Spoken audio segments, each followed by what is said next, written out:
A Stranger at Home, Chapter 4. When I woke the next morning, I resolved to visit my friend Agnes. Except for the previous summer, when she was with her mother, we had not spent a day apart in 2 years. Now, between her mother's rejection of me and my own mother's fear of the Dubellac, it seemed as if we would never see each other again. After breakfast, I followed my father outside and stood quietly while he prepared his tools to chisel the logs. "What's on your mind?" he asked me, seeing the determination on my face. "I would like to go play with Agnes today," I told him. "Your mother wants you close to home with the stranger around." "Do you think he's the devil?" I asked. "No," my father laughed. "I don't think he's the devil." "Where did he come from?" I'm not sure. Some people say he traveled here with one of the Klinkenbergs who stole a boat from the States, and others say he was a whaler but was left behind. I don't think anyone really knows." "Why is he still here?" "I don't know. Maybe there is trouble back where he came from." "No, why is he still in Took?" I asked. "If he has his supplies, why doesn't he leave town, now that he has what he needs?" "Maybe loneliness. When you spend a lot of time out hunting and checking the trap lines by yourself, it can be very lonely. I imagine he just wants to be around people for a while." "So he's here to be around us, even though no one wants him here?" I said. "Yeah," my father replied, dropping his eyes to the ground. "Even though no one wants him here. I'm guessing he'll be gone soon. Don't worry, Olamon." "What if he never leaves? Will I have to go back to school to be able to play with Agnes?" "No, but aren't you scared to walk in town with that man around?" I shook my head. "Not really. I saw a picture of Lena Horne when I was in the outsider school, and she's dark like that." My father had a collection of Lena Horne's albums that he had played on a hand-cranked record player. She was his favorite singer. He looked amused, and I could tell that he hadn't known that she had dark skin just like the trapper. "I promise to be very careful," I assured him. "Go on," he told me. "I will tell your mother." I kissed my father and ran toward town. Agnes would be so excited. We could go hunting for eggs. She was probably having the same problems eating that I was. I was almost out of breath by the time I reached her door. I pounded on it with my fist and waited for an answer. I couldn't wait to see Agnes's face when she saw me standing there. After what seemed like ages, the door opened. Her mother was on the other side, with a very stern look on her pale face. She had always been friendly to me on Banks Island, but today she seemed angry. She turned and gestured over her shoulder, and Agnes appeared at her side. But when I stepped in to talk to my friend, she moved back timidly and turned to her mother.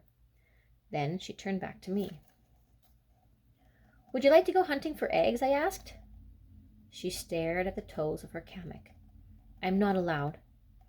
I stared at her, trying to determine why her mother would not allow her to come with me. "If it's because of the dark stranger," I said at last, "we can play here. We don't have to go out." "It's not because of the stranger," she said. "It's because of you." Her words took the breath out of me. I groped to say something, but my thoughts and emotions were fast runners that I could not tame with words. "My mother and father say I am an outsider now," she whispered, glancing over her shoulder at her mother as she spoke the English words. "They do not want me playing with children like you, children from the school. They don't want me speaking English or praying or doing anything like a white person." Agnes had gone to the school for much longer than I had, because her mother hadn't been able to care for her. Yet I remembered Agnes speaking Inuvialuktun on rare occasions at the school, though it was forbidden. Agnes once confessed to me that she secretly gave the objects around her their Inuvialuktun names, and that sometimes she would practice conversations in her head in our native tongue. Because of this, she had not forgotten how to speak the language, whereas I had been so eager to learn the new ways, I had not thought to hold on to the old ones. Her mother spoke to her in a stern tone, and I strained to figure out the meaning of her words. "I'm sorry," Agnes said, giving me a half-smile and blinking back tears as she closed the door. I walked down to the point. It was the closest I could get to Banks Island without a boat. I didn't want to go back to the tent, where I only disappointed my mother and could barely speak with my sisters. I didn't want to tell my father that his daughter was not good enough to play with her own best friend. My tears fell into the ocean, and I wished my spirit was in those tears, because then I could follow the current back to a place where I belonged.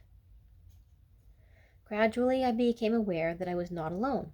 Standing 20 feet behind me was the Dubalak. I wanted to turn and run, but what if he ran after me? I stood my ground, trying to decide what to do, and then realized that he hadn't even noticed I was there. His eyes were fixed on the horizon as mine had been. I knew I should try to sneak away, but curiosity held me to the spot. His massive shoulders were slumped forward, and his entire body breathed longing.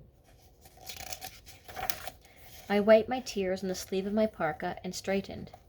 He didn't look so much like a devil at this distance. Some of the nuns at school in Aklavik looked far scarier than he did, and in his expression I saw something I recognized: homesickness. In that moment he turned to look at me. I sucked in a quick, startled breath and stood frozen in my kamek. He looked at me, and the corners of his mouth flinched, as though he wanted to smile but had forgotten how to. Then he turned away and set off toward the village.